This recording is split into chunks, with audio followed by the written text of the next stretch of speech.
Podcast. My name is Jerome Lewis. I'm your host for today. The Real Estate Marketing Podcast is a podcast where we talk marketing, tech, business, and leadership. We talk these things for real estate agents, real estate investors, and real estate entrepreneurs. The Real Estate Marketing Podcast is a podcast that has two purposes. Purpose number one, to educate and inform our audience and listeners. Purpose number two, Kevin, to spotlight you, your business, your service, or your product in a way that provides value to you, including market exposure and content creation. With that, we have a very special guest, Kevin Bupp. Kevin Bupp is a Florida-based real estate investor, top Apple podcast host, and best-selling author of The Cashflow Investor, with over 250 million in real estate transactions under his belt. Based on his decades of experience, Kevin has identified mobile home parks and parking lots as the top real estate investments in the current market. Under the umbrella of his private equity firm, Sunrise Capital Investors, Kevin makes investments in commercial real estate assets available to passive investors in order to help them build legacy, wealth, and achieve financial freedom. Beyond real estate investing, Kevin gives back to the community with the 72 Hours of Key West 280-mile bike ride, a charity event that provides meals to tens of thousands of families in need during the holiday. Kevin also has his own podcast, Real Estate Investing for Cashflow, where he shares his 20 plus years of experience guiding millions of listeners on how to find and invest profitably in commercial real estate. Kevin, I'm excited that you're here. Welcome to the show. Jerome, thanks for having me. I appreciate it. Absolutely. Absolutely. So, Kevin, we reread your bio. I would like to hear in your own words. I would like to hear about your story and how you got into real estate. Yeah, no, absolutely. More than happy to do that. And I need to update that one sheet. It's actually, we had a really big year last year. So that should be 350 now. We did about $100 million of acquisitions in 2023 and, just one this year in 2024. So it's been a pretty big year or so for us. But anyway, with that, yeah, Congrats. I mean, I've been a full-time investor for over 20 years now. I always joke and say that, I didn't find real estate. It found me, and it found me at a point in my life where I was, wondering what I was going to do when I grew up. Right. And so I was, going to school, attending bar, in the evenings and just, trying to figure out exactly what I wanted to do with my life. And I happened to become friends with a local real estate investor. He happened to be dating, my girlfriend's mother at the time. So, that's how that relationship was initially formed, but he owned, I grew up in a very different blue collar family. So my parents didn't have investments outside their 401k for their work. And so like this was a different world for me, but his name was David, and David was a local real estate investor that owned single family homes and smaller multifamily properties. And that was literally his business. I mean, he had rentals and he lived off the cash flow, and he'd been doing it for, many, many decades. So he was well ahead of where I was, right? Cause I was just getting started, but I saw an opportunity, and I saw an opportunity just to learn something new, but also maybe create a different lifestyle than what I was used to growing up. And we never went without, but we sure as heck didn't seem to have the things that David had. And like, back then, that age, material things were of high importance, to me. That's very much shifted over the years. You come to find out that like fancy cars and houses and all that kind of stuff doesn't necessarily create happiness. Right. But back then when you're 19 years old, 19, 20, like some of those items are fairly important. At least you think they are. And so with that, I just, I made an offer to David once I got to know him and befriend him to, basically, can I work for you for free? And, can I come and help you in your business? I identified some challenges he had. He was a little older, so he had issues with technology, more specifically like PowerPoint and things like that. Things that I felt were fairly simple for me were a challenge for him. And so I basically offered my free services to come and help him in any way possible. And what that turned into was basically I was the catch-all. I did everything. I ran and met contractors. I picked up supplies from Home Depot. He was very much a solopreneur. He was very actively involved in his business. And so I just basically did anything that he needed so that I could learn what it was he was doing, right, and how he did it. And so I did that for about 14 months. Tended the bar in the evenings, went to school during the day, and any of the free time I had, I was either at David's office or out in the field, basically assisting him grow his business. And as a result of that time together, I learned, the basics of what he did. Right. And so I didn't reinvent the wheel. I didn't want to do anything differently than what he was already doing it, because I didn't see the point, because it seemed to be working well for him. And so at the age of 20, I bought my first rental property. It was a major rehab in a not so great part of town, which I learned shortly thereafter.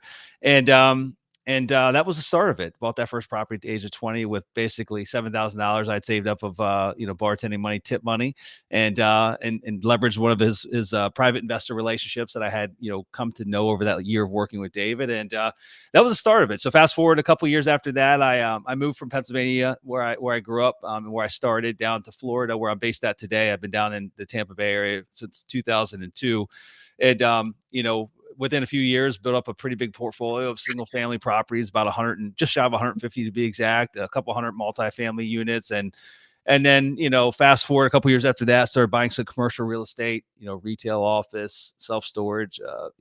I've kind of owned just about a little bit of everything. And fast forward a couple more years there after that, I learned about mobile home parks, which is what we've spent the last decade plus focusing in. And so in 2011, I got introduced to mobile home parks, another just random occurrence. It was one of those asset classes I'd never considered before. And I bought the first mobile home park back in 2011 up in Atlanta, Georgia, and literally owned that one up until about 2 years ago, and have since bought have owned, nearly 50 mobile home parks in 18 different states across the country. Today, it's, we've got a fairly significant size portfolio of manufactured housing or mobile home parks. And in addition to that, parking as well. So parking is an asset class that we started buying about 5 years ago. So those are the two things we do. We do mobile home parks and we do parking. Parking meaning parking garages, parking lots that you might park in a downtown, urban core district. So that's, that's like the really quick, quick and dirty, high level, just my background again. So it's been, over 22 years, I guess to be exact, or 23 years to be exact, from when I bought my first property. And it's been a fun ride, been bumpy along the way at a few points. 2008 was a fairly bumpy, not just 1 year, but like 3 year span of time where had some major financial challenges, but ultimately rebuilt things, starting 2011. And I wouldn't say sitting on the top today, but doing really well and really happy with what we've built. Really proud of the company that we put together, and just the team members and just what we've been able to achieve. So with that, thank you for sharing that. You gave a lot to us, and I want to unpack some of it. The first thing I would like to hear you talk about first is you went and you worked for someone for free, 14 months. And I come across people they meet, I see them reaching out to mentors and coaches, and even myself, people are like, I want to help you. I want to learn. And they don't offer anything. I would like to hear about your perspective, your insight on going to work for someone for free. Like, how does that work? And what's the proper mindset to go work to go do that for free? Yeah. I was self-aware enough to know that David didn't need me. I mean, he had already accomplished a great deal of success, maybe not on his own. I mean, he had probably mentors along the way, right? But like, at the end of the day, he was doing just fine without me coming into his life. And so I approached it from that perspective of like, he would continue to do fine. Like if I had never come into his life, however, how can I, give him a perceived value of me and what I could bring to his business, and make his life easier, right? Like we all want to buy back more time in our day, and he was no different. And so there was different tasks that I saw him struggle with that just ate up hours of his time on a daily or weekly basis, that I felt like that was the error. Like, okay, like here's the pain points that he has. He didn't say like, hey, Kevin, I suck at this or I suck at that. Here's what I dislike. Here's what I'm not good at. I over time got to know him and identified those myself, what I felt were his pain points, and ultimately made him that offer based on what I felt were his pain points and what, were the areas of contention in his day by day or week by week business. Right. And that was it. I mean, and he, when I presented kind of my little pitch to him of where I felt I could help him, he was very receptive to it, right? Because I think in his mind, he's like, okay, well, yeah, that's right. I do hate doing this, that, and the other. And like I said, the big one was PowerPoint presentations. He always would have to put together a PowerPoint presentation to present new deals to his private investors. And every single time you'd think that he'd have gotten good at it, but like he struggled with it every time. And a little simple 5-page PowerPoint presentation that should really not take you more than like 45 minutes, literally took him like an entire day or a day and a half every time. He just struggled to put it together. So I think just being self-aware of like, look, he doesn't need me. I need him more than anything else. But I think, Mhm. here are the unique, skill sets I have that I think I can add value. I know I can add value to his business. And how do I paint the picture of like what this looks like for him if I could Mhm. come in and, give him an extra hand or two. So I think that's it. I think a lot of folks just come. I'm sure you do too. I get these emails all the time where I get people reach out to me on LinkedIn or Facebook, like I'm looking for a mentor. Can you help me with this, that, or the other? But they haven't taken the time to step back and say, okay, let me get to understand and know Kevin a little bit. Let me try Right. to get a better perspective, like maybe where his weak points might be. Mhm. And where can I add value rather than just trying to take, right? Like, learn a Mhm. little bit, take the time, put the energy into learning more about me and again, where you see like the weak links of the chain to where then maybe you can provide real value. Like you've taken time, you've studied me a little bit, and like you're really coming with a legit plan of how Mhm. you really can help me in my business. Not just saying like I'd like to help you in your business. Well, what if I don't think I need help, right? Like Right. so, anyway, just I think just being self-aware is the first and foremost most important aspect of if you're going to go that route and try to get a mentor to assist you in helping you grow and learn this business. Thank you. I appreciate you sharing that because that's how I am. When I'm working or I'm trying to figure out something for people, a lot of people don't like to do that work, but you kind of anticipate, you find out what they need instead of just asking, how can I help you? Right. Because you're adding more work by asking how you Yeah, can help me. that's Right. right. I don't want to do more work. I just want to do what I'm already doing. I don't. And what you said, that's a key, is like, I knew that he didn't need me. So I had to find a way where I can provide value. And that's very beneficial because people don't think that way. And then you did it for an entire 14 months. And you're like adding value and you're learning what you want to learn along the way. So I appreciate that. And I wanted to share that. It's not exactly real estate, but you meet people all the time and they're like, I want a mentor, I want a coach. I don't have the money, I don't have the resources. And this is a way where you can get your foot in the door. I'll give you a great example. Literally, my business partner, the other principal of our organization, Brian Spear, Mhm. he's the other half of our company, Sunrise Capital Mhm. Investors. I started the podcast back in 2014, so quite a many years ago. And one of the segments I would do, and I did it for years. I probably did it for 5 years. Every Friday, I would share a calendar link, and I would say, I'd set aside 30-minute time segments every Friday. Mhm. Reach out to me if anything you want to talk, shop related to real estate, like I'm game, right? I'd get on. I met hundreds of people just having candid conversations, about them, their business. They'd ask questions, whatever it was. Like it was kind of just an unscripted, 30-minute conversation. I got a lot of value out of it as well. However, one of those calls was Brian back in probably 2015, and he had already been very successful in his career. He wasn't in real estate, although he was a very driven and had a lot of intentional focus, from the time he left college of what he wanted to do. So he wanted to make a bunch of money and then ultimately parlay that into different types of investments, one of them being real estate. And he really catered and understood my investment philosophy of real estate investing for cash flow, like buying assets at cash flow, not buying for appreciation. So we shared similar investment philosophies. And so he reached out on one of those 30-minute calls. We had a good conversation. And he made the point to ask very pointed questions, trying to understand like where I want to take the business. It was a very intentional call.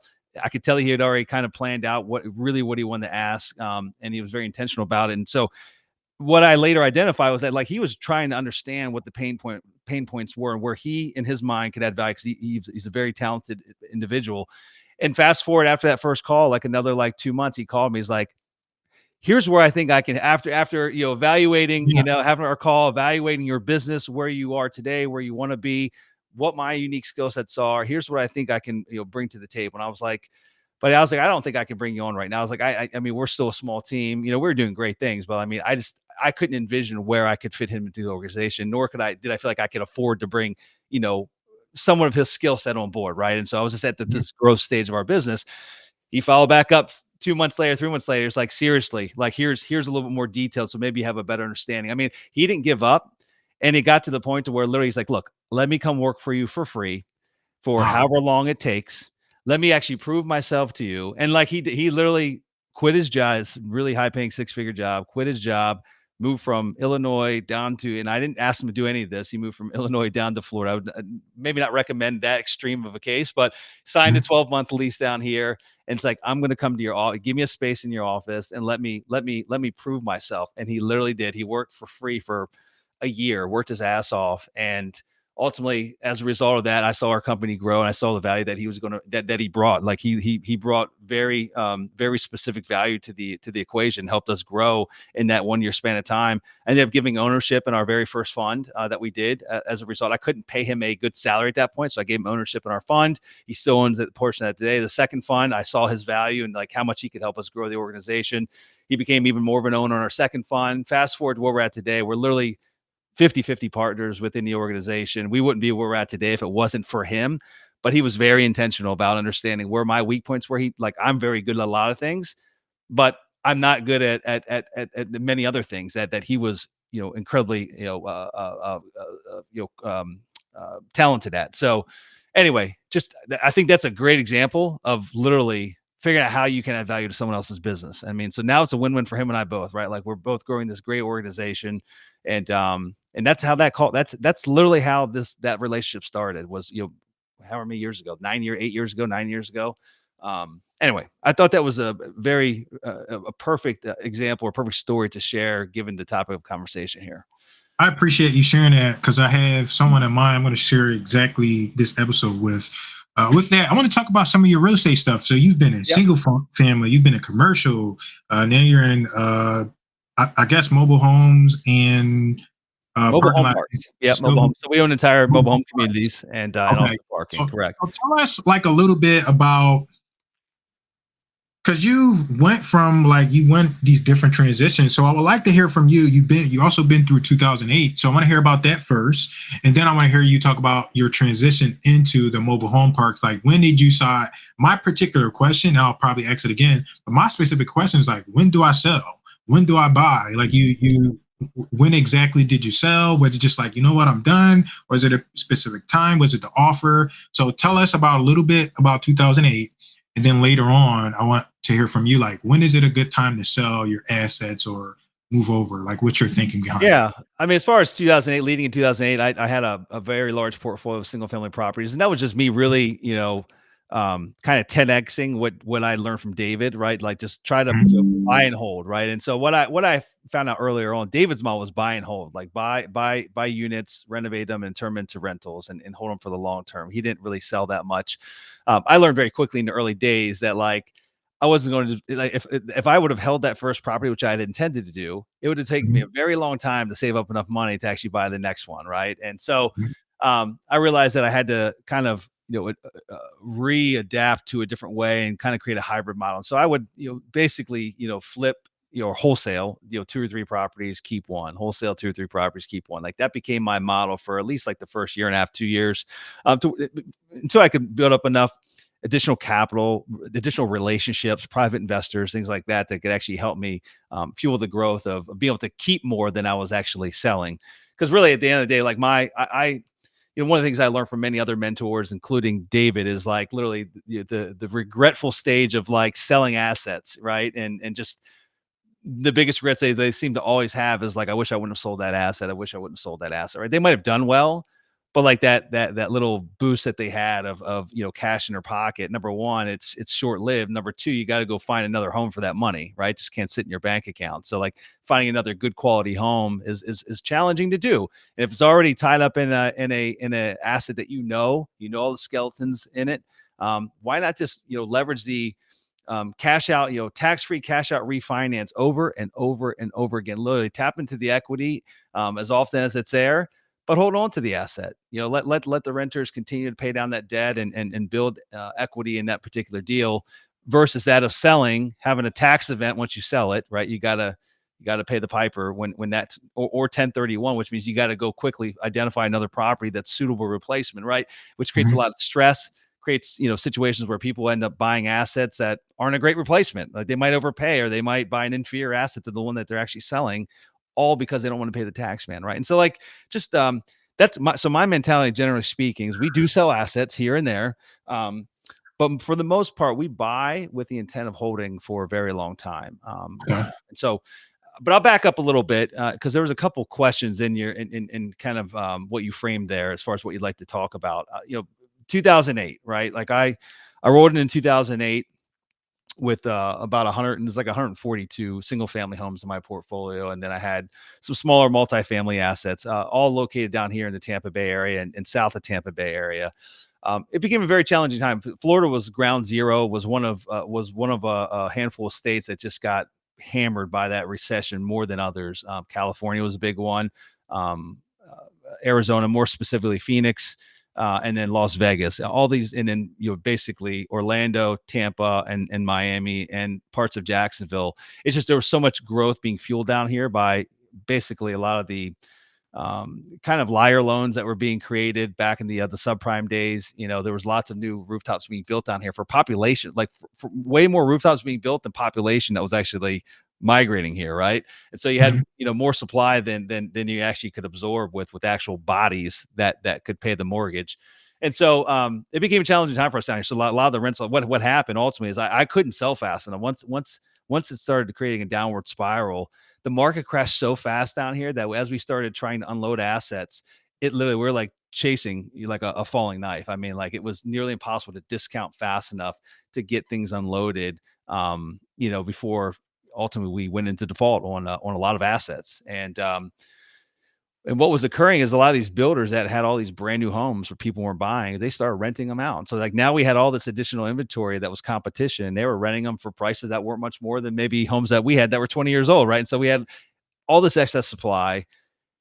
People even we had an outflow of a population here in Florida for a period of time because a lot of the jobs were tied to construction and the new real estate. And like now those jobs were no longer, right? They weren't building more homes. These projects went unfinished. And so people were moving away. So anyway, it was a very challenging time to say the least. I did not sell in time. I was not able to get out unscathed by any means. It became a 3-year endeavor of trying to work with, lenders and banks. It was more disaster control than it was actually, coming out ahead. And so again, just was a very challenging time. But what it did is it enlightened me and gave me clarity as to probably what was a better way to do things. I kept doing what I was doing with the single family stuff because it's what I knew. Although I did own some apartment complexes, most of those were in partnerships where I was more the equity than I was like an active day to day. And the same went with some of the commercial stuff I had bought. But so like my main business was still single family, buying and owning single family rentals. And, and I identified some of the inefficiencies that existed with, my stuff was spread out over like 5 different counties. It was a really, really wide swath and so it just inefficiencies from location, right? From like maintenance and repairs going from one, a maintenance guy going from one unit and then the next unit's 20 miles away or 25 miles away. Sales and leasing back then, there wasn't as much technology as there's today as it relates to like being able to sell and lease homes like even virtually, like virtual lock boxes and all that didn't exist, right? And so we had physical bodies having to go show units. It was just so much operational inefficiencies with these single family that I identified did not exist with the multifamily stuff. It was just having 30 units underneath one rooftop was way more efficient than having 30 units spread out amongst 30 different miles, right? And so I at that point in time, I realized that when I was going to rebuild, I intended to rebuild with multifamily. I was like, this is just the more efficient way to do it. And also it just takes less time. I wasn't married. I didn't have kids. And it took me many, many years of working, 12, 14-hour days, which was fun. I enjoyed it to like build that portfolio of 140 single family homes. Whereas you could do one deal and buy a 140 unit multifamily property. Right. I mean, and so like, I kind of saw the writing on the wall. I'm like, why am I going to, the definition of insanity is doing the same thing over and over again, expecting different results. And so I was like, moving forward, when it comes time to rebuild, I think it's going to be multifamily. That's kind of what I had intended, is it was going to be multifamily, but I happened to meet a gentleman that owned mobile home parks. And that's what really shifted that literally that one conversation over lunch pivoted me away from rebuilding with multifamily properties to buying mobile home parks. And so literally had lunch with this guy and back in 2011, left the lunch all excited about this asset class I'd never considered. It's basically, it's everything you like about multifamily and then some, right? And I'm like, okay, well, let's see if this is really true or not. And so I kind of made a commitment to myself to go buy a park and basically either prove or disprove, all the great things that he had told me. And so I did. I went and found a park in Atlanta. back in What's 2011. what's And a mobile home park? what's that?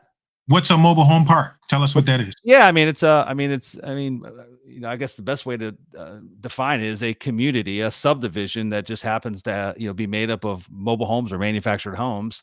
Some people call them trailers, but like, mobile homes. And I guess a mobile home park could probably range as small as being 4 or 5 units to thousands of units. And so, like, we've got mobile home parks today that our largest one is 738 sites. And so, I mean, it's the size of a small city. Um, and That's it. It's a subdivision of mobile homes. That's the best way to put it.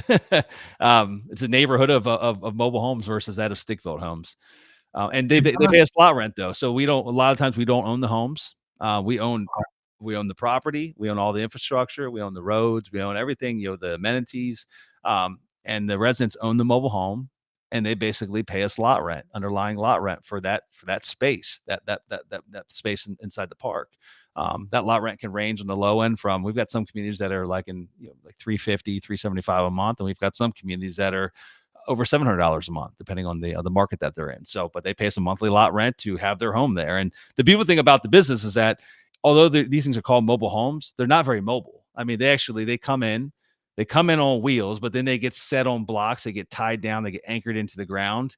They get connected to the utility lines, the water lines, sewer lines, and so it costs quite a bit of money to actually ever move them. So what happens most of the time, although they're called mobile homes, once they come into a community, they typically never leave. They stay there for decades and decades and decades. And just like happens in a stick-built subdivision, when someone that lives in that mobile home wants to move, they put it up for sale and they sell it to someone else that comes in and takes over, and they don't move the home. They never move the home. Very rarely does the home ever leave. So, um, I'll stop for now because I feel like I've digressed a little bit. Maybe we'll circle back Yeah, up. no, you're headed right down the path though. I wanted to ask you like why you think mobile homes are such great investments compared to some of the other stuff you've been involved in. Yeah. So again, one of the big ones is it just being that we don't own the actual homes themselves. For the most part, we do have some communities where we own some of the physical homes, but the majority of what we own, we do not own the physical mobile home. We just own the lot, we own the land, and the infrastructure. So the beautiful thing about that is, unlike that of multifamily or single family rentals, is when the AC goes out or the roof leaks or the plumbing has issues, like we don't get called. Like that's the homeowner's problem. Just like if you were owned a stick built home and you had a plumbing leak or you had a HVAC that went out, that's your responsibility as the homeowner. Well, the same goes with those in the mobile home park. And so repairs and maintenance are typically a lot less expensive to operate these mobile home parks, at least from an owner's perspective, us owning the park, than it is owning an apartment complex or multifamily property. On top of that, since they own these homes and these homes are very difficult to move and cost a lot of money to move, our turnover rate's very low. And so, like, it's not like in an apartment complex where they can just pack up their things in the middle of the night, put the mattress on the roof of the car and bounce out of there. You can't do that. You can't just hook this mobile home up to your Suburban or your pickup truck and you yank it out. It just doesn't work that way. And so for that reason, we have very low turnover, much lower than that of a traditional multifamily property. In fact, we've got some residents in a number of our communities that have lived there for more than 40 years. Wow. Yeah, and then like I said, in the event that someone, maybe they get a job transfer, like things happen in life, they get a job transfer, they want to move to a different area, they want to move to a different school district, like all the reasons that people decide to move, they put their home up for sale. Someone else comes in and buys it. While it's for sale, they continue paying their lot rent to us. When the new person moves into that home, they take over the responsibility of the lot rent. And so very rarely do we ever have like a down month or 2 or 3, like you might have when you turn over a single family home or a multifamily apartment unit. Right. So it's just more consistency of income. And then the last thing I'll make note of, there's many other reasons, but one of the other reasons that we love is that there's a massive barrier to entry in the mobile home park sector. In fact, it's the only asset class out of all the, different commercial asset classes and even single family homes. It's the only asset class that has a diminishing supply. And so there's more communities being redeveloped, torn down for different reasons that are the new ones coming online today. And so you've got this diminishing supply of housing. On top of that, municipalities we get lumped in this bad bucket. And so they don't like, for many reasons, they don't like mobile home parks. And so a lot of municipalities would never let a new one get built. There's moratoriums on Wow. mobile home parks being built. And so we know that when we buy a great asset and a great market that's got a growing population, that we're in the right side of town and a good school district where affordable housing's in really high demand, we know that we've got this insulated factor around us. Like, we know that another mobile home park will not be built right down the road. And that's a beautiful feeling. I mean, wherever anyone listening today, wherever you live in the country, I guarantee you can drive within 15 minutes and see at least 3 new multifamily projects coming out of the ground, right? Like, it's just like they've been coming out of the ground like crazy over the last 10 years. And at some point, a market will get oversupplied, right? And it's inevitable. That is not the case with mobile home parks. And it's the best form of affordable housing. It's just hands down the best form of affordable housing in any market across the country. So many other reasons, but like, those are some of the prime ones why we absolutely love the asset class and why we're just incredibly bullish, even more today than what we were when we bought that first park, back in 2011. Thank you. So doing a little research when I was reading your sheet, it said you like off-market direct-to-owner deals. Can you tell us a little bit why you like those so much and Yeah. compared to the other stuff?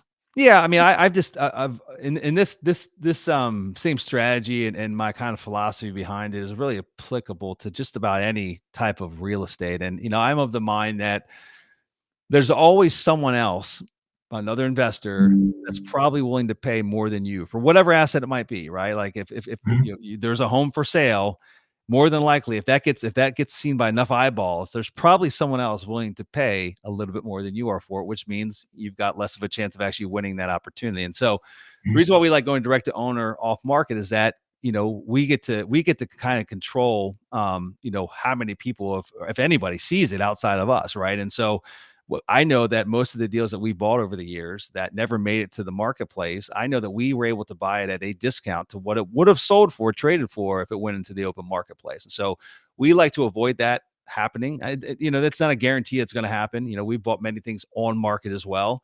But a lot of our portfolio that we've acquired over the years has been direct owner off market. We get to know the owners, and we do what brokers do. We basically take the role of a broker. We database a particular marketplace. We know the assets that, given the opportunity to own, we would love to buy. We maintain regular contact with the owners of that property. We call them on a regular basis. We send them Christmas cards. We send them birthday cards. We basically stay in touch with them so that when the time comes, when they either need or want to sell, there's always a time.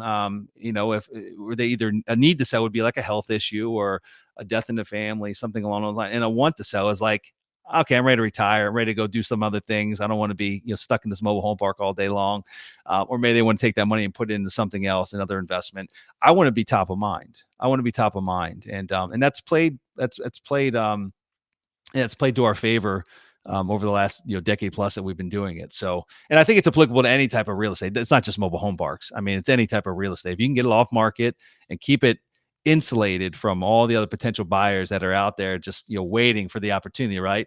More than likely you'll get a better deal. That doesn't always play out that way. In fact, there's some instances where I feel going to market is better because the seller's expectation might be out of whack of what they think their property is worth.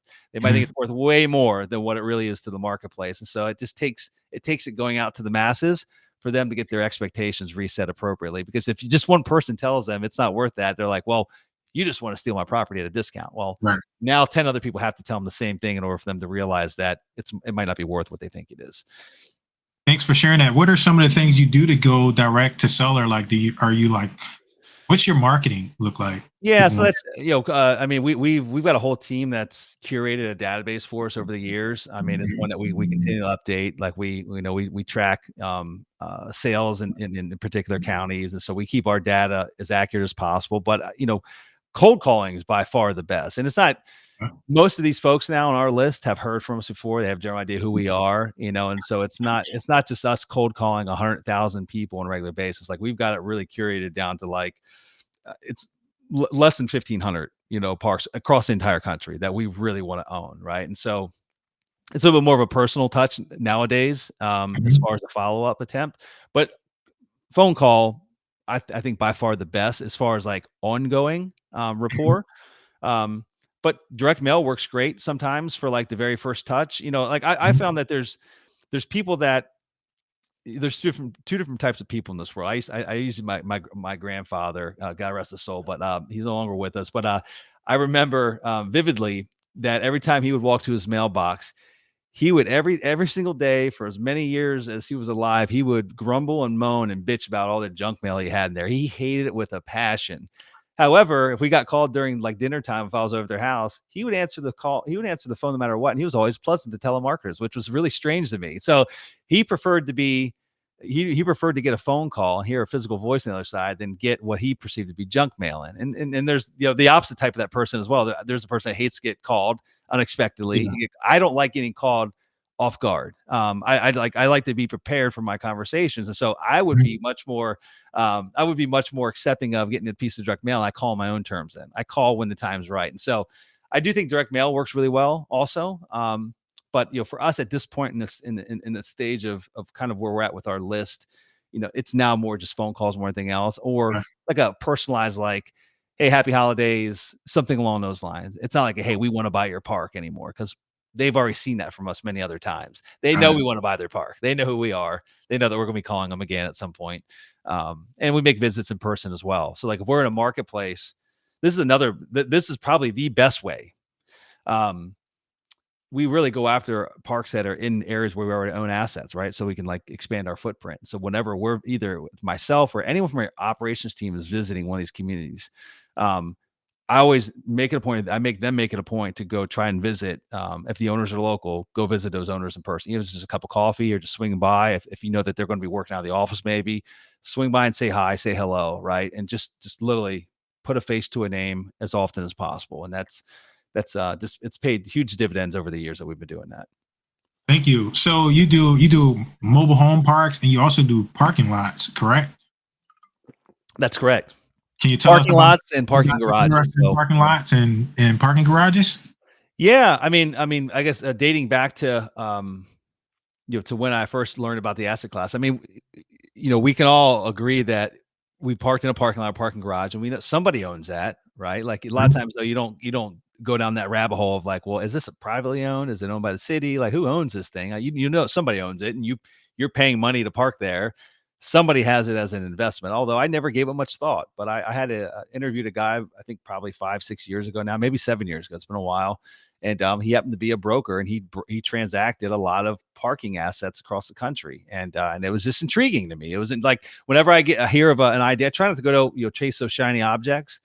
But like when I hear something that is just so unique to me, I mean, I take a little bit of time to dive a little deeper to see if it could be an opportunity, right? Because I knew that I'd never spoken to anybody before, and I've had hundreds of interviews. I know a lot of people in the industry. I had never once met anyone that owned parking, at least not that I knew of, right? So like that in and of itself was unique to me, and that like, is this like, is it like who owns these things? Like, let me start diving deeper outside of the cities and municipalities. Like, who owns this stuff? And as I dug deeper, I realized that like it was a very fragmented industry. Lots of mom and pops that own these surface lots in downtown areas, and there's some institutional big groups that own stuff in like Chicago and New York City. Big cities, downtown markets. But a lot of this stuff, like especially like surface lots, like that are in downtown areas that we've all probably parked in before. A lot of this. Families, like local families, a lot of times, like generationally owned assets, mom and pop owners, and that was really unique to me, and it was very similar to one of the reasons why I love mobile home parks. A lot of mobile home parks are owned by literally generational mom and pops that have had them for 30, 40, 50 years, and that represented an opportunity to me, and that a lot of these parking assets, not all of them, but a lot of them aren't being professionally operated. I mean, they have antiquated technology. They haven't adjusted their pricing structure in many, many years. Theft is going on. If they're still accepting cash, I'm sure that a lot of that cash is not making it into the hands of the owner. If they got a lot attendant, you and I have all seen like the guy that's got the big bag of cash, like, parking cars, right? Like, I'm sure some of that money slipping into another pocket, or the old school metal boxes where you shove your dollars through the slot to go park at a parking lot, like all that stuff. There's so much inefficiencies associated with it. And I saw the opportunity there. And so, fast forward to today, we've got a number of parking assets, but it's a minority piece of our business. But everything that we bought, every parking asset that we've acquired has been, it's just been a phenomenal business. Location is important with that. Like our assets are low, like the most recent asset we purchased is in downtown Phoenix, Arizona, literally across from the courthouse, which is the second largest courthouse in the country. It's right around the corner from where the Phoenix Suns play at the Footprint Center. 2 more blocks away from where the Arizona Diamondbacks play. Another block away from, all the downtown, restaurant. There's like a lot of restaurants and bars, entertainment. So like there's a lot of really unique demand drivers down there. And like I know that parking demand is not going away anytime soon because Phoenix is growing, mass population in migration there. And then just lots of activities happening and thriving in the downtown area. Whereas like some other downtown areas, like I wouldn't want to get near. A lot of them actually. Like there's more areas that I would not buy parking than what I would buy parking. And a lot of it has COVID really put the kibosh on a lot of areas, but also a lot of parking is it's associated and it's tied to office buildings. And as we all know, the office sector is getting its butt kicked, and I don't necessarily see a major comeback. And so I don't want to buy parking, even if it might be a good city, if most of the demand for that parking is derived from offices in the local area. I can't fix that. I can't fix that problem. I can fix everything else, but I can't fix that. So Do you think there's like something that the parking can be converted to that would be smart? Or yeah, I mean, there's groups out there that are seeking out, kind of secondary options, or like, what does this turn into after the fact? I mean, I wouldn't say that there's been, any major revelations in that area, because a lot of this stuff was purpose built 30, 40 years ago as parking. Like the ceiling heights aren't ideal maybe, or the how the support beams are, like it wasn't really laid out or engineered to where like you could easily convert it to a multi-family property or something else. Like obviously they've got ramps going in them, so you'd have to, like, there's major changes that have to be made. I would say that like there's one group. It's Post Properties. Like they're a big apartment developer. They're massive. They're huge throughout the U.S. I know that I read an article like 4 years ago that they build stuff suburban type locations and urban core, but anything that they're building in urban core that requires them to build like a parking deck, like a parking garage.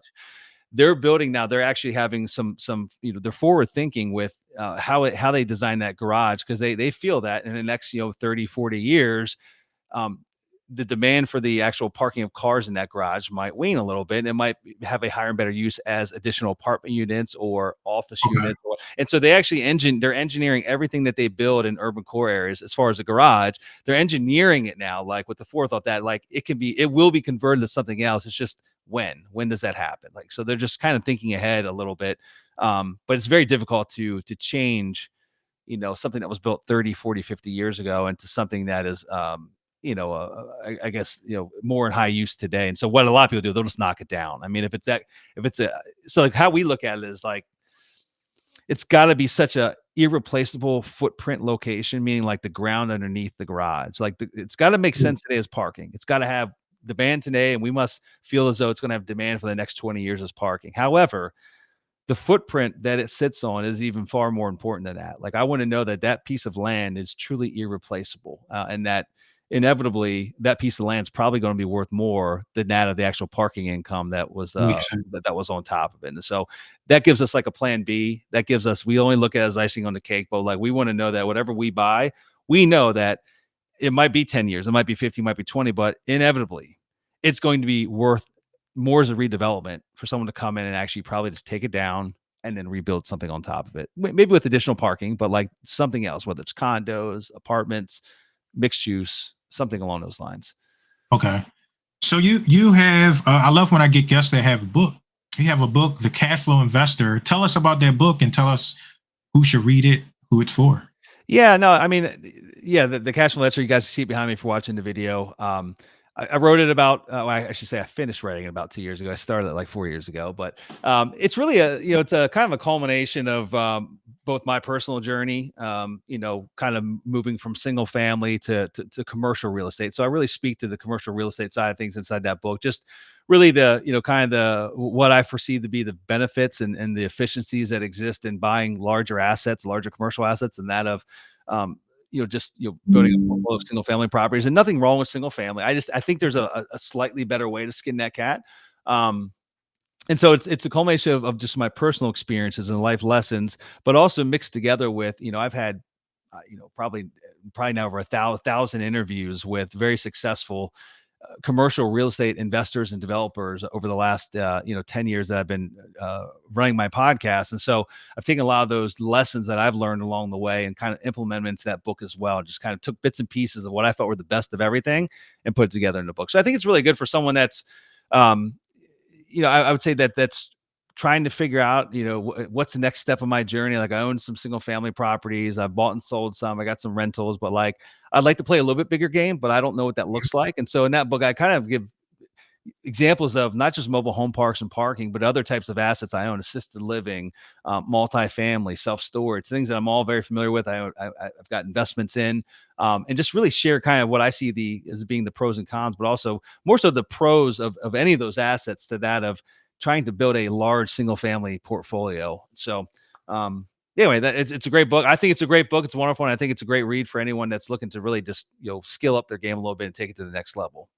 Tell the audience how we can get a copy of that book. Where should we go? Yeah. So if you go to kevinbupp.com/free book, you can literally grab yourself a free physical copy of it. You just have to pay, I think it's like $6, shipping and handling fee, but you get the real physical copy of it, not like just a PDF. Again, kevinbupp.com/free book. Thank you. And Kevin, I would love me a signed copy of that book. I can make that happen for you. All right. Kevin, you also have a podcast. Can you tell us about your podcast and how we can get access and listen to some of your episodes? I do. Yeah. It's called Real Estate Investing for Cashflow. It's entirely built around commercial real estate investing. And I've been hosting it for over 10 years now. Hundreds or I don't know how many, I don't even keep track of how many episodes that we have up there, but a lot of them, probably over 1,000 episodes over that time. And it's just, I interview commercial real estate investors and developers from every walk of life. And so, anything that you have an interest in learning about commercial real estate investments, you can surely find on many of the episodes on that show. You can find it on, all the different venues, iTunes, Spotify, Stitcher, all those. And then if you want to go, go to the physical website, it's just kevinbupp.com. I host the podcast underneath my personal website.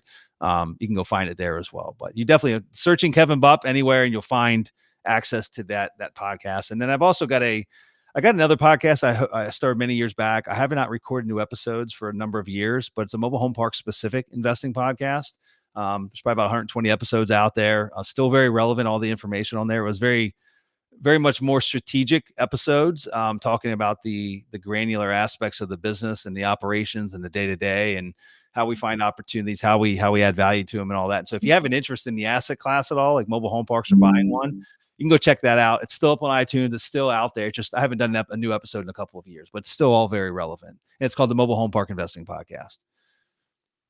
All right, Kevin, this has been excellent.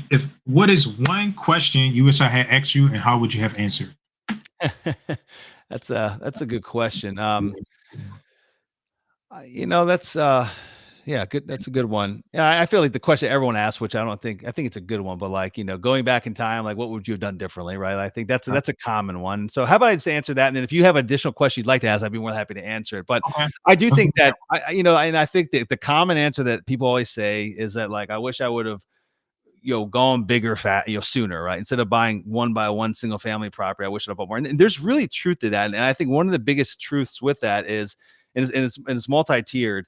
Number one, it really is easier to get better financing on larger commercial deals than it is of just buying, if you want to say, hey, I want to build a portfolio of 15 single family properties, I'm going to buy one by one. There's limitations to doing that. And a lot of the limitations are on the financing side. It becomes fairly difficult after a certain number to efficiently assemble a portfolio of single family properties with favorable debt terms. I'll leave it at that. Much easier to do that with commercial assets, no matter what kind. It's just much easier to get favorable debt terms. And on top of that, very commonly, you can get non-recourse loans, loans that you're not personally signing your balance sheet on, to where if something goes wrong with the investment, which hopefully it doesn't, but sometimes it does, they're not coming after your personal house and your personal money in your bank because that deal went south. And so I see that as a big asset. But more important than that, I think, there's when you're growing your business, you kind of start off as a solopreneur. You're wearing all the hats. You're trying to take care of everything from the front of the house to the back of the house and everything in between. And there's a lot to do. So you have one property, buy the second property, single family home, buy the fifth property. Now things start getting real, right? Like you're actually getting like maintenance calls, you're calling vendors, you're just trying to manage this and like, spin a bunch of plates at one time. And it takes quite a bit of scale before you actually are making enough money to start hiring people, right? And the challenge that people run into is that like once they get to the point where they're actually putting enough positive cash flow in their bank account, they're like, well, shit, I've been doing this for free for like the last year and a half. I've been working for free, and now I'm finally starting to make some money. The last thing I want to do is actually spend all that money on bringing an employee on board, right? They kind of have a little bit more of a short-sighted vision of like, it's going to be a year and a half before I can actually start making money myself. And then they get to that year and a half. They hire one employee and they're like, okay, I'll sacrifice again. They get to that next stage and they're like, shit, I need to hire someone else. Cause now I'm like the workload I put on this one employee, like they're at their bandwidth.